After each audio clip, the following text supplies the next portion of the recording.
enrique 감독이 이끄는 축구 대표팀이 최약체인 시리아의 쩔쩔매다가 0대0으로 Se termina la gira asiática, la selección argentina con 2 victorias. El próximo partido ya es superior cuando contamos con este 20% de probabilidad de lluvia que se presenta mayormente como To know that all cities, of course, are hosting a number of matches. Jadi lelucon dunia. Korea Utara curi umur di Piala Asia U17 2025. Negara top dunia tak bisa tahan tawa. Namun sebelum kita lanjut, jangan lupa like, komen, dan subscribe agar kalian tidak ketinggalan update terbaru dari lineup Garuda. Karena itu semua tak akan mengurangi rezeki kalian, justru bisa membantu usaha pemerintah untuk mengurangi tingkat pengangguran yang ada di Indonesia. Kalau sudah, mari kita lanjut. Belum juga reda dari ingatan publik tentang kabar memalukan terkait dugaan pencurian umur yang dilakukan oleh Timnas Korea Utara di ajang Piala Asia U17 2025, kini babak baru muncul. Negara-negara besar langganan Piala Dunia seperti Korea Selatan, Argentina, Brasil, Jerman, hingga Portugal kompak menjadikan Korea Utara sebagai bahan olok-olokan global. Bagaimana tidak? Di sebuah kompetisi yang sejatinya menjadi ajang pembinaan usia muda, Korea Utara justru dituding memainkan pemain senior dengan perawakan yang bahkan lebih pantas bersaing di level U25 atau bahkan U30. Saat menghadapi Timnas Indonesia U11 di perempat final Piala Asia U11 2025, para pemain Korea Utara menunjukkan dominan fisik luar biasa. Tim Garuda Asia yang dipimpin oleh pelatih Nova Arianto benar-benar kewalahan menghadapi tekanan bertubi-tubi dari tim lawan. Hasil akhir, kekalahan telak 0 yang membuat banyak pecinta sepak bola tanah air mengelus dada. Namun justru dari sinilah mata dunia mulai terbuka. Banyak yang mempertanyakan, benarkah mereka semua di bawah 11 tahun? Jawabannya tak datang dari pengakuan, tetapi dari perawakan fisik dan kejanggalan data usia yang beredar. Negara-negara besar bereaksi. Tim senior menyamar jadi junior, respons dunia tidak main-main. Media Korea Selatan langsung menyindir tetangganya tersebut dengan tajuk-tajuk satir. U11 atau U30, tulis media lokal mereka. Sementara perwakilan dari Asosiasi Sepak Bola Argentina dan Jerman menyatakan secara terbuka bahwa aksi Korea Utara mencederai semangat fair play. Ini bukan soal menang atau kalah, ini soal integritas. Kompetisi usia muda bukan tempat untuk bermain curang, apalagi menurunkan pemain senior dengan seragam remaja, ungkap salah satu pejabat Federasi Sepak Bola Brasil kepada media internasional. Portugal juga ikut bersuara. Kalau seperti ini, kami bisa saja turunkan Cristiano Ronaldo waktu usia 30 ke turnamen U19. Tapi itu namanya bukan turnamen, melainkan dagelan internasional. Awal kecurigaan muncul. Netizen jadi detektif. Kecurigaan publik, terutama netizen Indonesia, mulai mencuat usai pertandingan Indonesia versus Korea Utara. Banyak yang menyadari bahwa perawakan pemain Korea Utara sangat tidak lazim untuk remaja berusia 16-17 tahun. Beberapa pemain tampak memiliki postur tinggi besar, rahang tegas, dan brewok samar, atribut yang jarang dimiliki pemain seusia itu. Salah satunya adalah John Yong-un, yang dilaporkan memiliki tinggi badan hampir 160 cm, jauh di atas rata-rata pemain U11 dunia. Dari total 23 pemain yang dibawa oleh pelatih Besong, sebanyak 7 pemain memiliki tinggi badan lebih dari 190 cm. Bandingkan dengan Timnas Indonesia yang hanya memiliki 1 pemain di atas 180 cm, yakni Dava Setiawarman. Warganet pun ramai-ramai melakukan penyelidikan digital. Mereka mencokkan wajah pemain-pemain Korea Utara saat ini dengan foto-foto dari kompetisi sebelumnya dan menemukan kemiripan yang mencurigakan. Dugaan makin kuat ketika beberapa media internasional melaporkan bahwa data kelahiran pemain Korea Utara tidak bisa diverifikasi secara independen. Latihan fisik ala militer.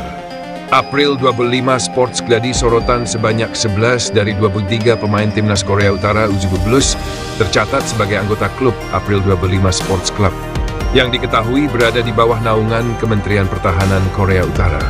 Artinya, para pemain ini yang seharusnya masih di bangku SMA sudah ditempa dengan latihan fisik ala militer.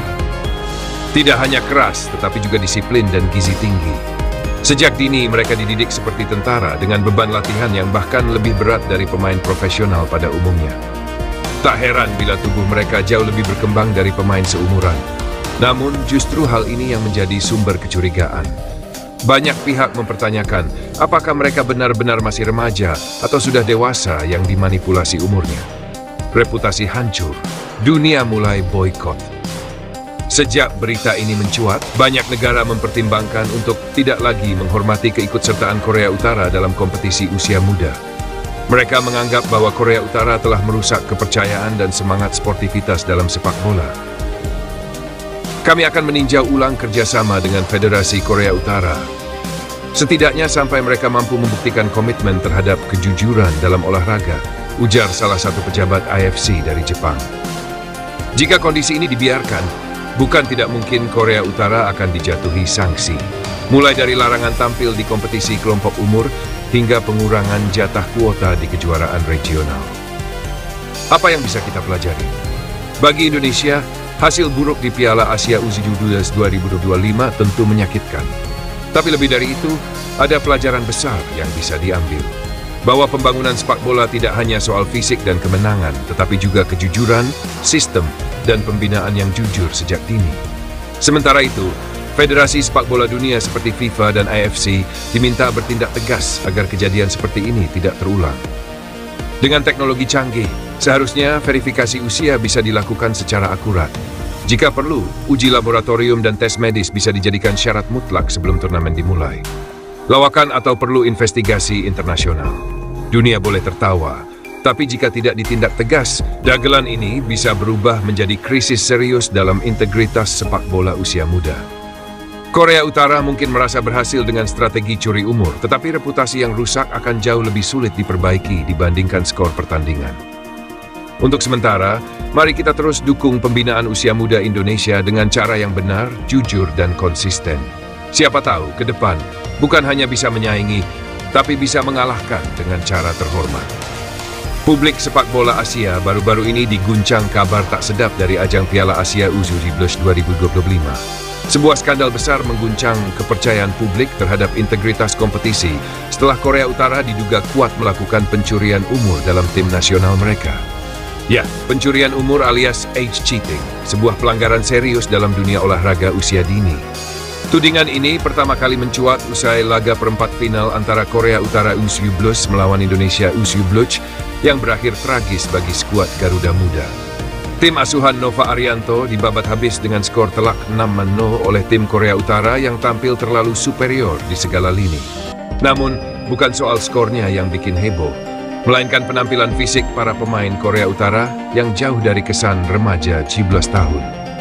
Perawakan gak masuk akal. Netizen bilang om-om ikut kompetisi bocah. Pertandingan yang berlangsung panas di Stadion King Fahd International Stadium, Riyadh itu menyisakan pertanyaan besar. Bukan hanya dari pengamat dan media, tapi juga dari jutaan netizen yang menyaksikan lewat layar kaca dan media sosial. Masak iya, kompetisi U17 isinya pemain kaya pensiunan tentara, tulis salah satu netizen di X, dulu Twitter. Kayak main lawan om-om, gimana nggak kalah? Orang badannya kayak binaragawan semua, timpal netizen lain. Bukan cuma postur tubuh yang membuat publik curiga, stamina para pemain Korut pun tak masuk akal. Di saat pemain Garuda Muda sudah terlihat ngos-ngosan, pasukan muda Korut justru makin mengencangkan tempo permainan seolah-olah mereka robot yang tak kenal lelah. Dugaan suplemen terlarang dan minimnya transparansi. Kecurigaan publik makin menguat ketika muncul kabar bahwa pemain Korea Utara mungkin menggunakan suplemen yang dilarang oleh FIFA. Beberapa media lokal di Jepang dan Korea Selatan bahkan mengutip sumber internal yang mengatakan bahwa tim medis AFC sedang menyelidiki kemungkinan penggunaan zat terlarang. Sumber juga menyebutkan bahwa data-data pemain Korea Utara U17 sangat sulit diakses. Tidak ada tanggal lahir resmi, tidak ada rekam jejak klub, bahkan dokumentasi akademi pun nihil. Sebuah misteri sepak bola modern yang memperlihatkan betapa tertutupnya sistem olahraga di negara tersebut.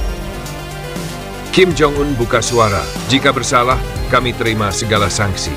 Menariknya, heboh skandal ini sampai membuat pemimpin tertinggi Korea Utara, Kim Jong-un, angkat bicara dalam siaran TV nasional mereka. Jika terbukti melakukan kecurangan umur, kami akan menerima segala sanksi dari FIFA dan AFC tanpa menutup-nutupi kebenaran. Sepak bola harus tetap jujur. Kami tidak akan mempermalukan Asia lebih jauh, ujar Kim Jong-un dengan nada yang lebih tenang dari biasanya. Pernyataan mengejutkan ini pun membuat FIFA dan AFC langsung bergerak cepat dengan membentuk tim investigasi bersama. Pemeriksaan paspor, catatan sekolah, hingga tes medis lanjutan dilakukan terhadap seluruh skuad Korea Utara U17. Statistik mencurigakan, dominasi tanpa celah. Pertandingan antara Indonesia U17 dan Korea Utara U17 mencatatkan angka statistik yang cukup mencolok. Indonesia hanya mencatatkan 29% penguasaan bola dengan hanya 1 tembakan tepat sasaran. Sedangkan Korea Utara mendominasi hampir di semua aspek. Umpan akurat, penguasaan ruang, duel udara, hingga adu sprint. Pemain Korut badannya gede-gede banget kayak bukan anak SMA.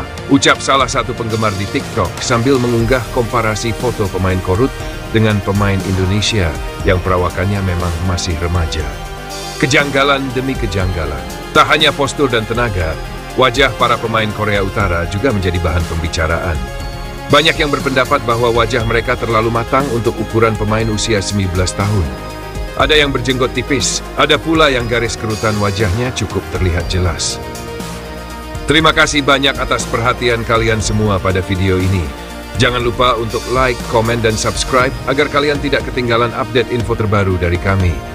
Dan yang paling penting, jangan lupa tetap bersyukur. Sampai jumpa di video berikutnya.